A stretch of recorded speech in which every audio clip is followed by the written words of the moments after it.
Hi, it's Claire Wasserman. Welcome to my podcast, a behind the scenes look at what it really takes to own our worth. I coach real women on how to get what they want at work and in life, as well as a window into my own process as I too figure this stuff out, because it's hard. And so thank you for being here. It's nice to know we're not alone. In this episode, you'll meet Caitlin, who has a great idea for a business, but came to me for guidance on how to get started, ways to do market research, how to best prioritize her time and to-do list, plus how to know when she's ready to officially launch. Just a note for all of you listeners, this session has been recorded with her consent and edited for clarity. If you're interested in being coached by me or have a question that you simply want answered, go to clairewasserman.com. Okay, let's dive in.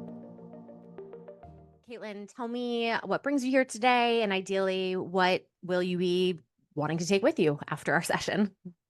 Yeah, so a couple things. The biggest thing is market research. I'm having issues understanding how to determine if a product is viable and like how big the market is and how to actually conduct market research and get an idea of who my client might be and how to find them. And I'm not finding a lot of resources online on how to do that. Okay, so if you want to give us a little bit more context on the business that you would like to create and where you're at in the process, I think that would be helpful.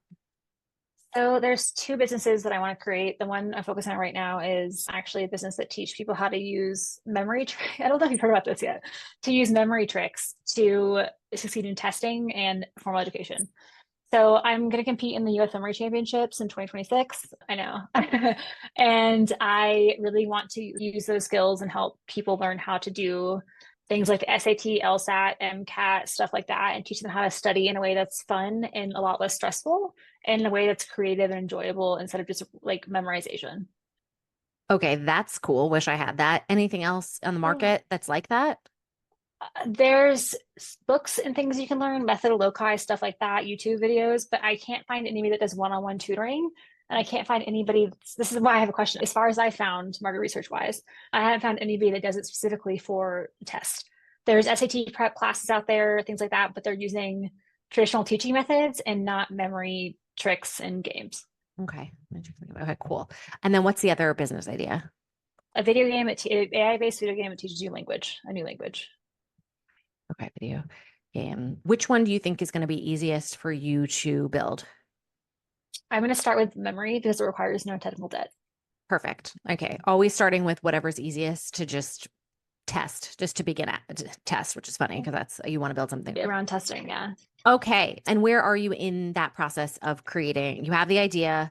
How much work have we done on the idea? And where are we at? Have the idea, very early days, still building a website on it, did a bunch of research as far as what existed, what price point, and if people are willing to pay for it. But don't know if I did it correctly.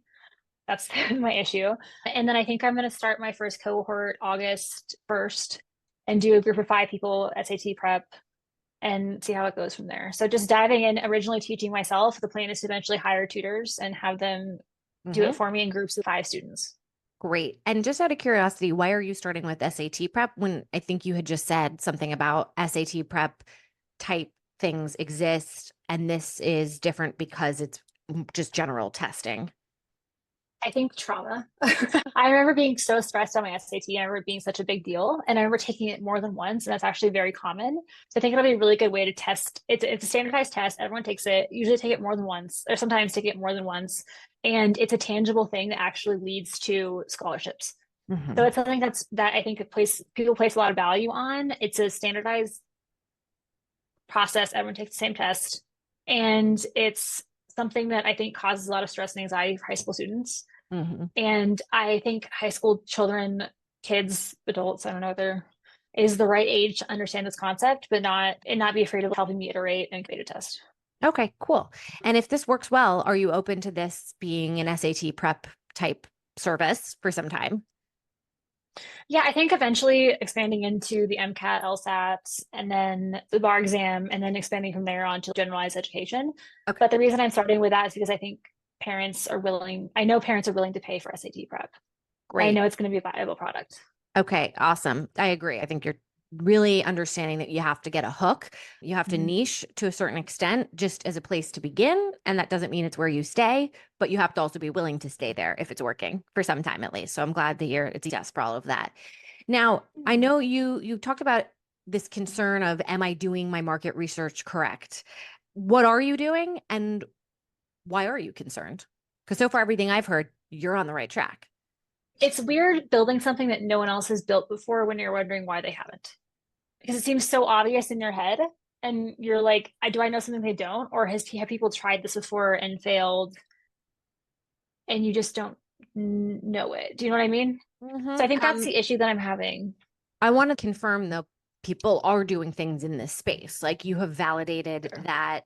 And by the way, I should just back up and make a statement that you already know because you were part of my Ladies Get Launched cohort, but other people who might not know, I define a great business as one that solves a problem that a group of people are willing to pay for. Hopefully, it's a large enough group of people. If not a large enough group, at least that group of people are willing to pay a large enough amount. Okay. This is not about, oh, it's a nice to have, or yeah, people love this, but they're not willing to pay for it. What's wonderful about your idea is you have seen within the space of test prep, there is market validation, right? People have a problem because they are struggling with their SAT prep, and there's a need that gets solved through prep. The thing that's different though, that you're both excited about, but also questioning is, are you serving their need in the right way? The reason you're excited is because you know it works for you. Great. The reason you're nervous is because you haven't seen anyone else do it in this way. Am I correct? Correct. Okay. Yeah. I need to make sure people are willing to put in the effort required to do this, understanding that it's an initial upfront effort that's going to make everything so much easier forever, honestly. So is actually your concern that what you are presenting them, this process of learning how to test better, or are you concerned that it won't work for them because they're not going to put in the work required? Yes. Yeah, and the creativity and just understand there's a different way to learn things. I think a lot of people get addicted to doing things the hard way. I think that's like a thing. And I'm worried that people think that in order to get good test scores, you have to put in all the effort and kill yourself. And otherwise, you haven't earned it. And I know for a fact that's not true. My brother and I, we all went through the exact same testing processes, the same colleges, things like that. I had the system, they didn't. And I saw how much harder they worked than I did. And we got the same scores. So I think it's a reprogramming of, hey, you don't have to kill yourself. It can be fun.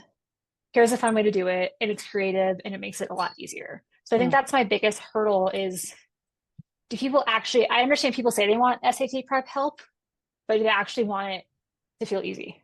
I think you at this stage are really, it's funny because I'm using the word testing and what you're creating is for tests. So funny. Okay. It is right now that you're testing is not necessarily that your product works or not. It's just, does your product work in the current form that you want to present it? Because now when you start getting real people interacting with this product, so your product is your process of testing better and learning how to prepare better, more efficiently, you're going to get real people interacting with it, therefore real data. And you're going to go, here's where they were not understanding what I was saying. And is it because I didn't explain it in the right way that they needed to hear it? Oh, before I even present my information to them, maybe we need to do a little bit of unlearning before we can do the learning. Maybe there needs to be a prequel to this, and we can figure out in what form that gets presented, but maybe some pre-homework that happens where it's having them understand how their brain works better, right? You're not going to really figure that out until you get real people really interacting with your product. So I wouldn't be too concerned about, am I doing it right? Am I not doing it right? Is it working or not working? It's just, of what I do with these people, how can I make it better? How can I make this the best product that can exist? Because if you truly believe that it can work because you saw that it did, that's what's so wonderful about what you're doing. You already tested yourself on this, and you have a really wonderful story. You and your triplet brothers, everybody listening, I just found out that Caitlin has two brothers. Okay. So she's like in this little science experiment already with her own life, where all three of them, they weren't identical, obviously, but listen, all three raised in the same circumstances, etc. And look, she had a process for herself that she used. So you have a really compelling story and a real problem that you're solving for people that they are willing to pay for. This has all been demonstrated. So I don't think this is a question of whether or not it's going to work. It absolutely will. It's just in what form. Is this process that you are presenting to them, this product, is it what people need to thrive? And then once you get that, you're going to get wonderful testimonials and it'll sell itself, so to speak. It's not as easy as that, but it will become more straightforward. So let's just put all of our energy into here of, do we feel like the product as you present it to this cohort, which is a great idea for a test, because then you're getting qualitative feedback. Do you feel like it is digestible enough for a regular person to consume? When I say regular person, you're obviously, you operate at a very elite level. So let's just say average, the total average person here, are they going to feel like this product is accessible to them? Yeah. So two things. I want to be super clear. I have very average intelligence and I have a probably worse than usual memory, like naturally. So those are two. And also photograph memories aren't real. Your boyfriend friend in college lied to you. He's full of not real. So I think it's a thing where anybody can do it. But I think what you said brought up a question for me, which is like, how do you know when it's time to find people and how do you find people? I'm going through networking groups, but is there a different way you can think of as far as general advice on how to find a cohort to test on, like what that actually looks like, what process you would go through? Yeah. Okay. So in your mind's eye, who is your ideal person that you want to help? To start with, like a college kid super stressed out about the SATs that's taking it for a second time. Okay. So college kid. So actually it wouldn't be college. It would be somebody like their Or senior. sorry, high school. Yeah. Or the junior in high school, probably. Yeah. Okay. So getting as specific as possible will be really helpful because then you can focus your efforts on finding them in a more efficient way. So really, I'm looking for a junior and or senior who's taken it once and stressing out would be my ideal person. Okay. And then do we want to give a time limit to this? Because you might get somebody who says, "Oh, I'm taking it next week." Is that enough time for them to learn? So maybe let's, Yeah, what, that's how true. much, It's how a much? 6 weeks. I think we're gonna start with a 6 week program. Great. Okay. So who At has least 6 weeks out. Yeah. at least 6 weeks out. Great. Okay. Where are these kids? Where can we find them? I have ideas, but you tell me what comes to mind. I think in like suburban spaces where SAT prep places exist. I remember when I grew up, there was a place called Karen Dillard's. And so I know it's already something they're familiar with in the market and I'm not making it up for them. And so I'd probably go look at like where there's the most Karen Dillard's locations and target that area.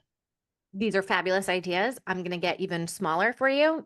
And this is Yeah. advice for anybody listening. Start with what and who. Go back to where you went to high school. You're an Okay. alumni, Yeah. right? Actually, a They're really going good to like idea. actually answer your phone call here. And you're going to say, "Hey, I'm looking for a kid who," or X number of people. You're going to really describe it for them because the more specific you are, the more helpful they can be for you.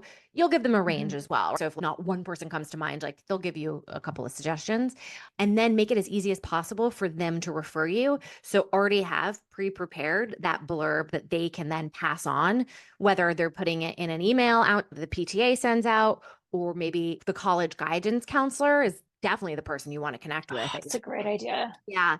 So them, but really think about how can I help this person help me, knowing that they're very busy. By the way, though, what you're doing is in their best interest because you're helping Right. to improve the college, the SAT scores, which will then ostensibly get this kid into a better college, which now reflects in a wonderful way on them and the high school. So what's wonderful with this is that there's alignment, there's shared interest multiple Yeah. people will have in helping you find people. So whether it's the college counselor, the alumni person, head of PTA, parents, great. Start there. When you end up doing more larger networking or marketing stuff, yes, going to the hubs, like where is there that center that's doing the SAT prep? What are, all the hashtags? Start really going down the rabbit hole of hashtags that are related to what you want to do and see who are the content creators in this lane. Start networking with them. Maybe they can get a referral fee ultimately, right? If you have X number of people sign up that came through them, they'll make some money that way. And again, That's shared so smart. interest. Yeah, shared interest. That's for later down the road. So just start with your high Yeah. school.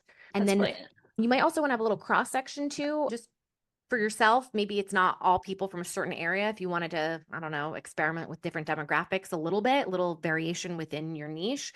So now think of who in your life, I think you might be engaged or your partner, like where did they go to high school? So maybe just as a comparison, try some folks from your high school and then maybe try some folks from their high school just to see. Or friends that are teachers. Another one I was thinking about, a lot of my friends have become teachers in different schools and they would definitely know. really kids. great. You might want to have, if you haven't already created, just a landing page. Really Uh-huh. simple. You can use card.co. Beautiful landing page where it has your story. Okay, so this isn't some who the heck is this? Like it's all about trust. So Hmm. Caitlin's story, you have a great one. You've said so many things to me today that make this product really compelling. The fact that you said you have a average intelligence, not a great memory, etc. Your story, and then what this cohort, the goal of it, acknowledging that it's in beta, as participation in it, you are looking for feedback, how to make the Hmm. product better. And these people, after they participate, they're going to become raving fans because they now have a literal invested interest in this. They were part of making it, right? This is So now smart. part of their story too. Heck, maybe one of them will even write a college essay on it. Like you just Mhm. inspired them to think entrepreneurial. So it's really cool what you're doing. Curious How do though. you know what Yeah. size? Like, how do you know what size beta testing you should be doing? And like, how do you know, like, when you're done? Yeah, that's a great question. I think the first thing is it's not about the number of people that you pass through this program. It's about how many people that you can handle passing through this Okay. program. Yeah.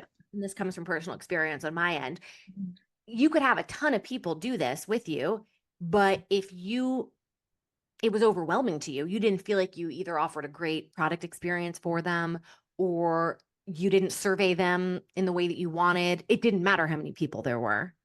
So Mhm. I would really focus this first cohort is on getting the product right, which means maybe a small amount of people, maybe. Mhm. Then you go, all right, 5 people, we got the product really awesome with them, but I want to just make sure it wasn't only those 5 people that happen to do well.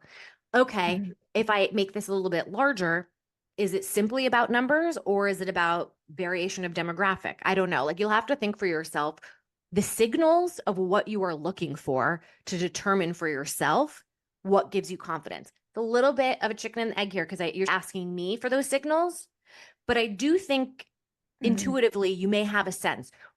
We can think of this as an ideal world. In an ideal world, what would be the signals that you would see to know that you are on the right track? Consistently improve test scores. We have a standardized test to tell us actually if it's working and how, and also like how students feel. I want students to consistently say, yes, this reduced my stress. I felt more confident going to the test.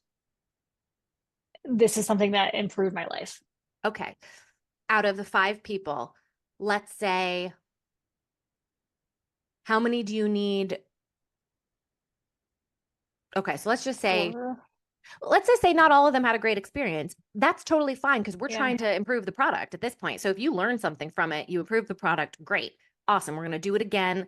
And maybe it's still just 5, or you feel like, you know what, it was easy to handle 5. It wouldn't matter if it was 10, 20, 30. Like it really is Mhm. okay. And I'm feeling like I'm now at a stage where my product, it got real feedback so I can present it again. All right, now we're going to have 20 people participate and you get some great testimonials from it. What would make you feel like you're not ready to do it even bigger? I think the only thing that made me feel nervous is if students weren't feeling like it helped them feel more confident, would be the barometer, Okay, so I let's say think. the majority of them feel like it went really well. And we're not looking for Yeah. 100% because, as you said at the very beginning, you need the people to do the work, right? And I've done Mhm. coaching Mhm. where some people don't get anything out of it. And then I literally go, did you attend any of my sessions? And they're like, no.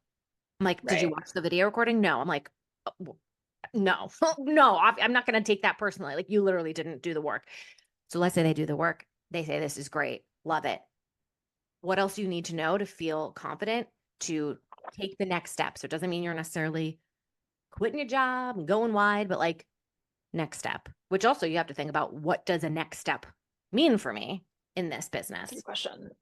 Yeah, I think if I can get 80% of people just saying like they feel confident and their scores are better, then that's all I think. I think that's a good barometer. I think 80% is solid. I think next steps would just be expansion, like hiring more people and eventually expanding into other tests. Okay. So what I'm doing here with you is showing you that before you go into doing these kinds of experiments for yourself, you're already going to have a sense of what you're looking for to indicate to you what's Mhm. working and where you can make it better. Now, of course, you don't know what you don't know. So you'll go into this, you'll learn things, and you'll come up with a better sense of how to establish metrics for yourself. I acknowledge that. But just know that you do have a good head on your shoulders. You've established some metrics that you're aware of that you're looking for, and you're moving forward in a methodical way. There's nothing more you can ask of yourself than that. Yeah, how do you know what's the balance between like data and intuition for you? Like you started so many companies, like what was the Yeah, I've only started 2 companies and one failed, but then it's the core of what I'm doing now. And then within Ladies Get Paid, I feel like I've started multiple businesses because we've had to pivot with the pandemic and other life circumstances. It's a really good question. I always ask myself when I'm reviewing, first of all, I have a feedback loop for myself. So literally at the end of every day, I'm reviewing how did I feel about the work that I was doing? That is always the first Mhm. question. It's not about did anyone like it? What was the feedback from others? Did it seem like it was working? It's actually not even that, because the answer could be it was amazing, but it felt off to me. So I actually Mhm. first filter everything through my intuition of, did I feel good doing this kind of work? Where did I light up in Mhm. this work? What came naturally to me? Great. Okay, that's first filter. And second question is, how do I make my process better? Is there a way that I can approach things more efficiently? Where did I feel like I was wasting energy? Where was there a learning curve that's not going to be repeated anymore? Like right now in doing this podcast, I'm figuring out the intros. And so it's Mhm. slow and it's annoying, but it has to happen. And once I figure it out, which will happen by the end of the day, like that part is over. Oh, great. So it's also being able to say within my learning curve, did I make progress? Where am I at? Okay, great. Mhm. That's going to be your day-to-day kind of evaluation for yourself if things are Got working. it. Then there's the like taking a big step back at your quarterly or monthly or however you want to do this. And it's looking at your numbers. It's looking at what's Mhm. in your bank account. It's looking at how many email subscribers you have, how many followers on social you have, what's the comments, how many comments, like going through. It's so many metrics that you can look at, which is awesome. But they don't always tell a complete story because things may be going slowly in some regard, but actually working, right? Because Yeah. it's like this constant microscope and then step back. Because if you're too in the Mhm. weeds, you're going to lose the perspective you need. And in that perspective, that allows you to, I think, tap into your intuition. But if you don't come at it with a microscope, also, you're not going to be able to really isolate various variables that you can play with to make improvements too, right? Ooh, I'm noticing that these posts or my newsletter, like it got opened a lot. Clearly, that subject matter is interesting to people, or maybe it was the way that I wrote the subject line. I'm going to do Mhm. some A/B testing next time. That's something I'm not doing to improve my process. So there's a constant microscoped perspective that you're doing, plus playing with all of this. And if you do that over enough time and repeat it enough times within that period, you just start to feel more confident because you've Mhm. seen it before.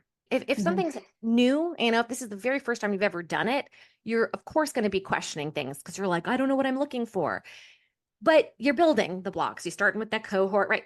Each of these things, I really should make a checklist actually of what are all the things you review. But hopefully, Yeah. I've given you some to get started with here. Yeah. And there's going to be in that process something that is working well, and you just double Mhm. down on it. So when Okay. you see, okay, people are clicking on that button, again, didn't have to give you their credit card, but that would be great if they did. If something seems like it's working, pour kerosene on it. Mhm. Go Okay. double down. The harder part is if something doesn't seem like it's working, do you stop? And I don't Mhm. know, because first you have to ask, is there a better way to do this? Because Mhm. maybe it's not that the thing is wrong, it's just how you go about it wasn't quite resonant with people. Oh, excuse me, 1 second. My brother is FaceTiming me. Let me decline that. Sorry. No, you're This is good. not live. So I have a harder time letting go of when things are, quote, not working. I'll give just a Mhm. quick example. So salary negotiation has been our bread and butter. It's been my answer to the wage gap, which was the reason I started Ladies Get Paid to begin with, right? This like Mhm. individual action step you could take to help close your own wage gap. Really important to me. And the subject people love. They show up all the time for salary negotiation, but they did it by the video course that I created. Mhm. And could you say it's the topic? Maybe. Is it the price point? Was it how I marketed it? Was it my page that I put it on too complicated to get the checkout? There are so many variables. And I was going Mhm. crazy trying to figure out all of these things. We don't have infinite time and energy to retest all this stuff. So I did a Mhm. lot of thinking. And finally, I said, I should just ask people what's their current problem that they have right now in regards to their sort of relationship with themselves and work. And where are they currently investing their time and energy to solve that problem? Because clearly it's not with me. And in those discussions I had with people, and by the way, I would make sure to only talk to people who were very much in the core demographic I want to serve. Mhm. They said that they are willing to pay tons and tons of money, not for video courses. They want the live accountability Mm.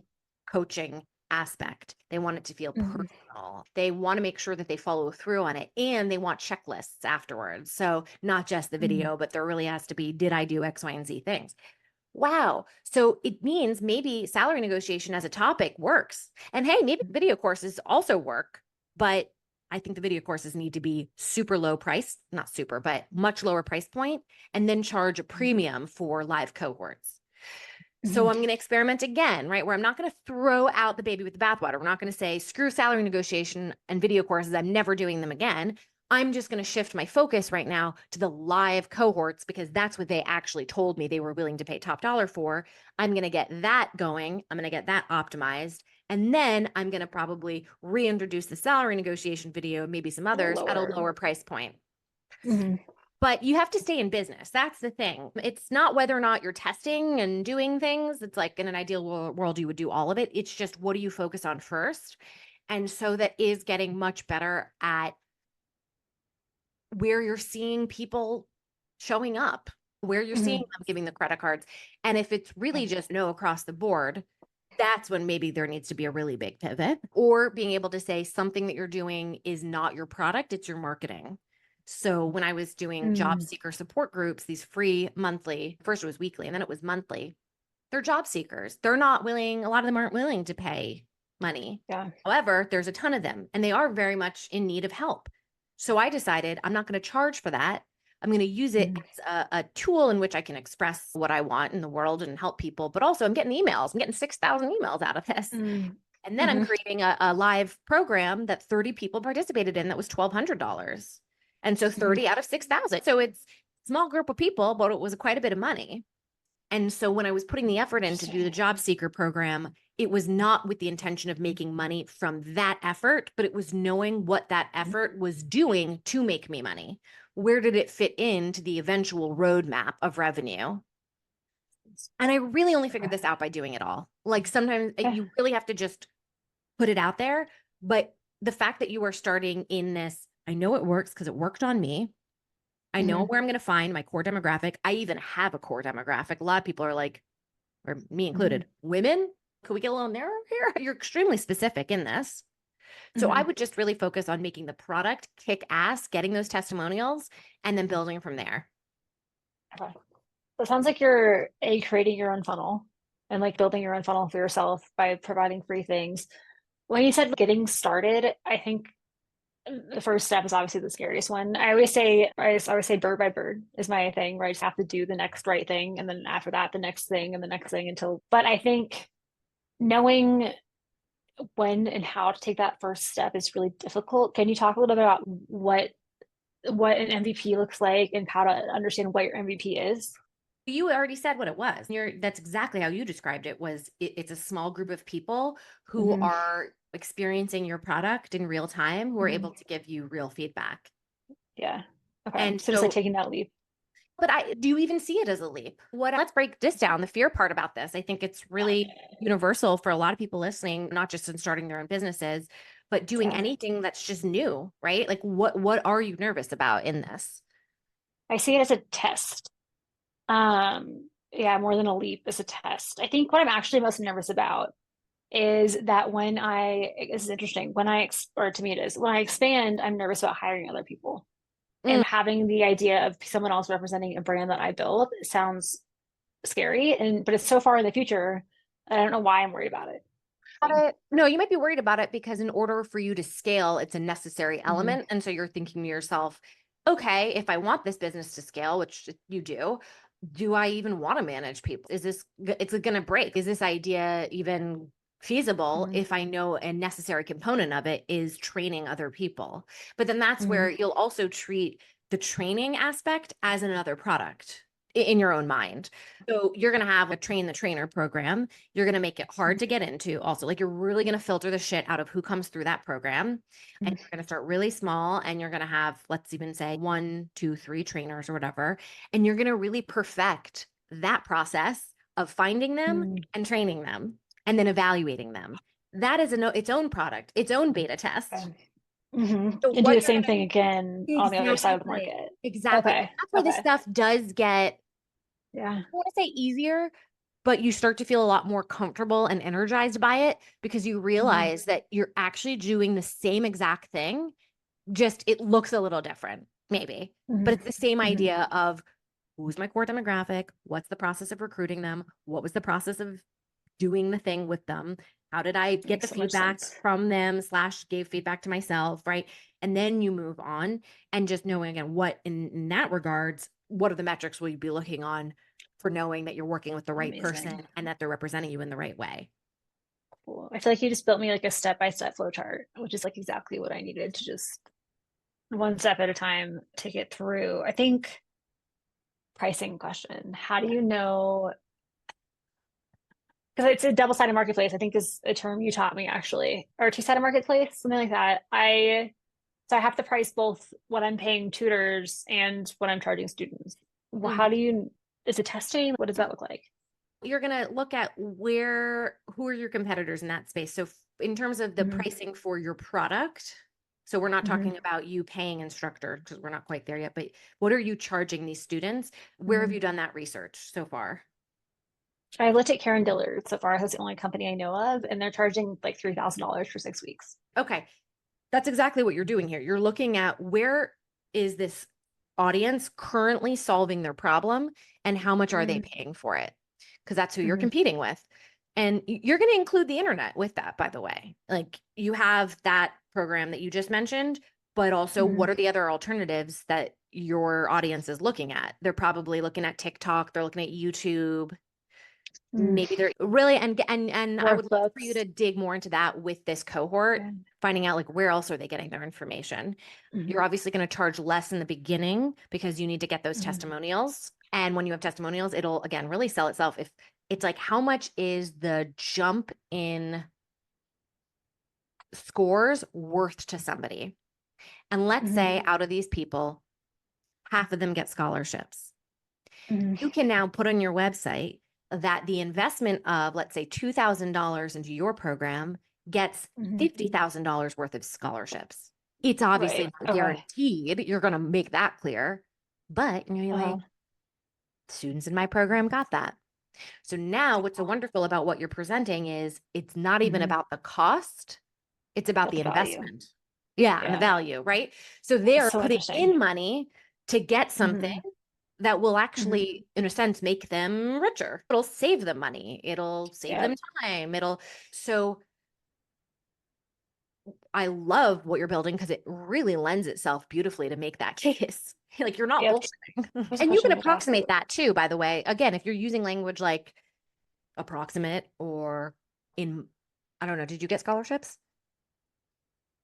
Yeah, but I should check. I know we did. I know, but a lot of them were mothers of multiple children. Scholar, those exist. Oh, thank God, Um, because I have twins. We need all the scholarships we can I get. know. But I mean, I if should you're check actually what my brother, a lot of my friends applied to the same schools that I did, and we had different SAT scores. I could definitely go back and talk to my friends and see.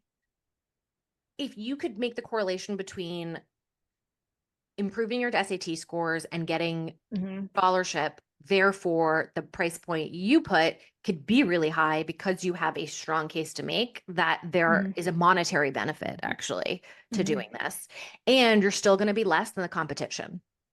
Yep. Okay. But I don't was be too thinking much another question, less.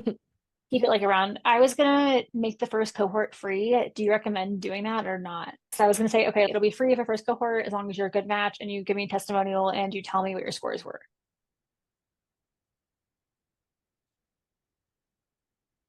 I'm so on the fence about that. My instinct is to say yes, make it free because you really want all the Uh, feedback in the world. mhm. But value is perception. And Mm, I think if people pay, they're going to put in more work that's a good and they're point. going to feel like what you're providing is more, you have more confidence in what you're providing. Hmm. Hmm. We know that you've never done this before. And you may even use Hmm. language like you will be the inaugural cohort. So they'll be aware that this is like a first thing. But Hmm. your story is that you used yourself as the guinea pig. So this Hmm. does work. You have done it Hmm. before, just not in this way. So I actually think in your case, and this is not necessarily what I would suggest to everybody, I oftentimes how I would respond is yes, you should make it free, especially if you're asking for Hmm. feedback, etc. But you've done it before for yourself. And Hmm. I think and you did mention one of your concerns is that people wouldn't put in the work.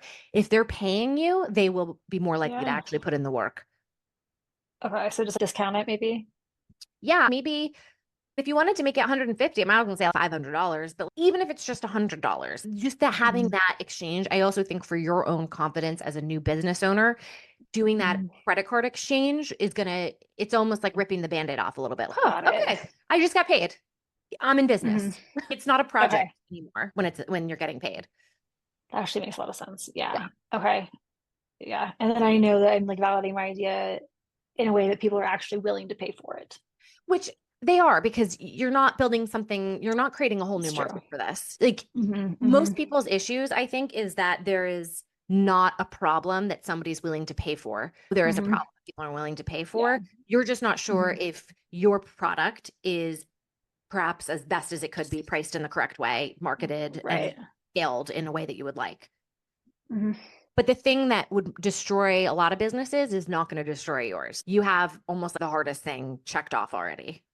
That there's already a market. Yeah. Yeah. And that you can find them, you know, they have a problem, you know, they're willing to pay for it. You're just making sure your product is awesome.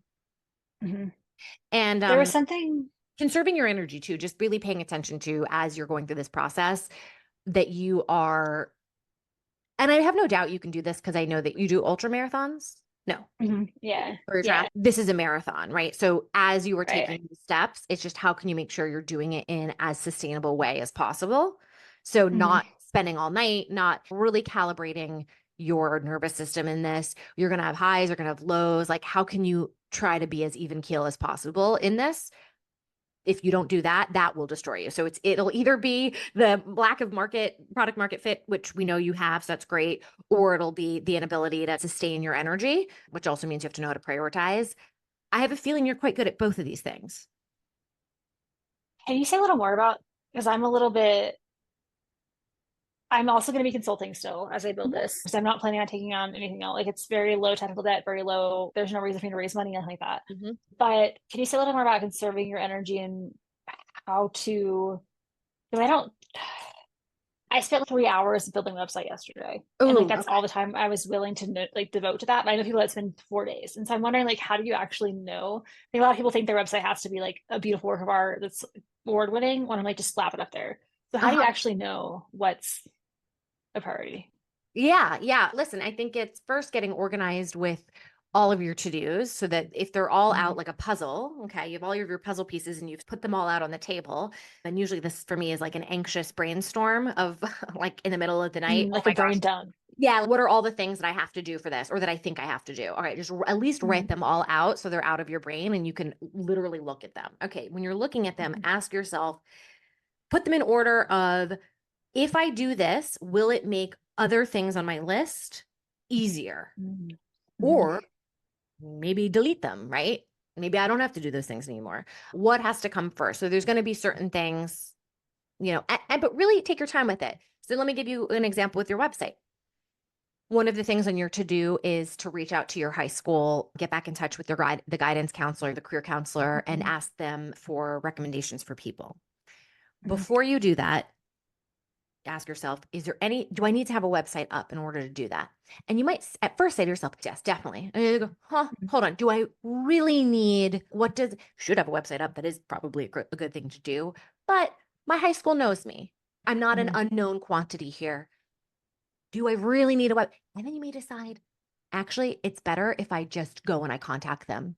And while I Mhm. contact them, because it's going to take them time to get back to me and to refer me, during that time, I'm going to be creating the website. So therefore, you're not being blocked by, is the website done and perfect? and now I'm reaching out to them. So you're able to do things simultaneously in a sense. It feels Got like a it. relay. It's going to end up feeling, I think, like a relay race between your to-dos on that list a little bit. Mhm. And then, so if I do this, is it going to impact other things on my list? Great. Okay. And then how closely tied is this thing on my to-do list? How closely tied is it to making me money? Mm. And if it feels it's going to make you money, but it's been direct, it's going to take a lot of steps in order to get you there. It's not the thing to prioritize right now. If you had the luxury of a big team and time, like you could be doing a lot more experimental stuff, but like I've wanted to do this podcast for so long. I've recorded it so many times in times past and spent a lot of energy editing and never released it because doing that, we were just running out of money. Like it was not, the podcast itself was not going to directly bring us in money in the time period we needed it to. So it had to be, as my wife calls, season 2. Okay. Like it had to be a season 2 idea. And so you keep it on the list, you just move it out of the way. And so instead you think to yourself, all right, if I need to make money right now, items on my to-do list are going to get me closer to the revenue finish line. Because you could make a case for everything that it will all help you make money, but just, Eventually, yeah. yeah. So again, does that mean you always pick the thing that makes you money fastest? No, not necessarily. Sometimes you want to invest in the future and give yourself some time. Just depends on how much is in your bank account at that given moment also. So there's not like an exact answer I'm giving you, but hopefully that's a good framework Right. that you can use to at least reflect and then be intentional about your choice. Yeah. No, that makes a lot of sense. Is it the same framework for like delegation? Is it like, hey, will delegating this making more money? Is it something that I have to do to make things move along? Is that kind of the same process, or what does that look like? It's similar, and this is, I think, good for anyone, including you, who's trying to figure out, do I quit my job? At what point do I know that this is working enough for me to actually focus on it full time? And there's 2 kind of metrics I like to look at here. I know you asked about delegation, so I'll address that first. First is my work right now that I'm doing. When I am focused on this thing, therefore I am not focused on another thing. Yikes. If I were to focus on that other thing, would we make money faster? And if the answer is yeah, shit, we really would, go, okay, all right, that's an indicator that I should be delegating this. And also, one other thing you can ask yourself, is this a thing that only I can do, or only I can do in my way, in the best way? And for some things, you may go, yeah, this 1000%, it has to be the Caitlin brand. It has to be my voice. It has to be my process. So I am not delegating that. If the answer is, you know what, somebody else could probably do this. Okay. Now let me think about, if I am no longer doing this, what else am I doing? And is that getting me closer to revenue? Okay. And then you develop a process that you can use for delegation. So a scope of work, you can record yourself making a video, going through the back end. What do you need them to do? It really, you got to set them up for success. So you actually take a lot of time up front creating working documents for them to be able to refer back to, so that they're not bothering you with questions. And also you have a place you can go back to give them feedback on as well. And just know that all that is going to take a lot of time up front. And it's time that you're going to go, oh gosh, I really should be working on my business. You are working on your business. You're working on the scalability of your business, the sustainability of your business. Not there yet, though. To go back to the, should I quit my job for a second? Because it's similar framework here of, if I were to dedicate my time to this, how much faster will we make money? And it's a time money trade-off. If the answer is, yeah, you probably could get there a lot faster if you work there full time. Do we have a sense of how much faster? That's where you have to have actual numbers as your goals. You want to make X amount by a certain date, and it's not random. You base that off of your projections. Here's what you're charging. Here's how many people are in the program. You're going to double the number of people attending by next year because you're going to do X, Y, and Z marketing. You're making a hypothesis about all of this, but you're putting a number on the hypothesis as well. It's not just, I'm going to do all these efforts. Let's see how it goes. I'm doing all these efforts so that I can make X amount. And maybe you get close to that amount and you go, that's good enough for me to have faith to quit my job. And that's where the intuition comes in. You've looked at all the data, you've had your metrics of what you're deeming successful or not. And it's just seeing, are the signals there? Is this going in the right direction at least? If you're waiting until it's quote there, you're going to be waiting a long time, possibly. So you don't want to be 100% business is or no, you do want the business to be booming, of course, but then you're going to be in the potential problem of you have too much business to handle, you're dropping balls, there's customer service issues. So Right. methodical is good.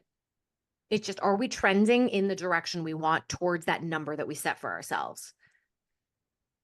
Got it. Okay. Yeah. And then it's just like a feeling of this is worth the risk. And also like you can always find, I say that right now, the job market's insane, but I feel like you can always hopefully find another job and like go back to it. I think You if know? you are building skills that you're going to take with you for life, you Mhm. have a great story to tell about being self-motivated. You have empathy as a business owner. Everything you do is tied to the bottom line. I think this makes you Mhm. a better employee next time. There are That going to makes be sense. hurdles that you'll have to get over, right? They're going to maybe question Mhm. loyalty. Is this person still itching to run their own thing? Are they going to leave me? Right. There'll be, of course, Yep. things you're going to maybe proactively or not just be ready to answer.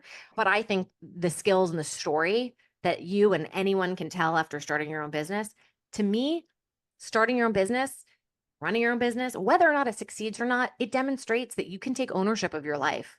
The buck literally stops with you. That is the scariest, most empowering thing that you can possibly Right. do. So instead of being intimidated by it, my hope would be that you'd be energized by it. And one way to remind yourself that you can do this is that you've done other really challenging things in your life. You've taken other risks, Right. 1,000%, 1,000 times. Also just like can't imagine I personally couldn't imagine working myself and then going back to working for somebody else. Agreed, but also you may find that you're exhausted working for yourself and it'll be a True. relief. And also Yeah. there's so much self-teaching that we can do, which you're obviously excel at because you're creating a whole product based off of you teaching yourself something. But then you're like, Mhm. God damn it, can somebody else just teach this to me? Like, That's true. That's fair. I just show up and they actually just show me how this thing works. I think you're totally on the right track for where you're at. Don't think too far ahead. I love that you are thinking Yeah. far ahead. What I don't love is when that thinking turns into anxiety. So if there's a way that you Right. can envision the future and write it down, but then stop yourself from going into the what ifs, like we don't have Yeah. enough data yet. We don't know. We don't know. It may Mhm. actually all be fine. That's true. Because, And then just like you know, trust that you'll figure it out. yeah, absolutely. It's a whole exercise in self-trust. But it's not this like leap of faith of there's no blind anything, no blind faith. It's you're collecting data all along the way. And I really do think things are going to be more obvious than you are anticipating. Like you're going to know if when you're ready to hire somebody if they're the right fit or not. Like you just Mhm. will. And then they're going to be like they're going to be totally on board, great brand ambassador, and they're going to say, my best friend would also be a great trainer. And you're going to say, you know what? I Mhm. trust them. So now I'm going to try, now I'm going to have that person do a practice training or sit in on a session and give feedback to the, you're going to have all the ways that you can test this out. So Yeah. rarely is any of this permanent. Even a Okay. tattoo is That's not true. permanent anymore. Oh, I know.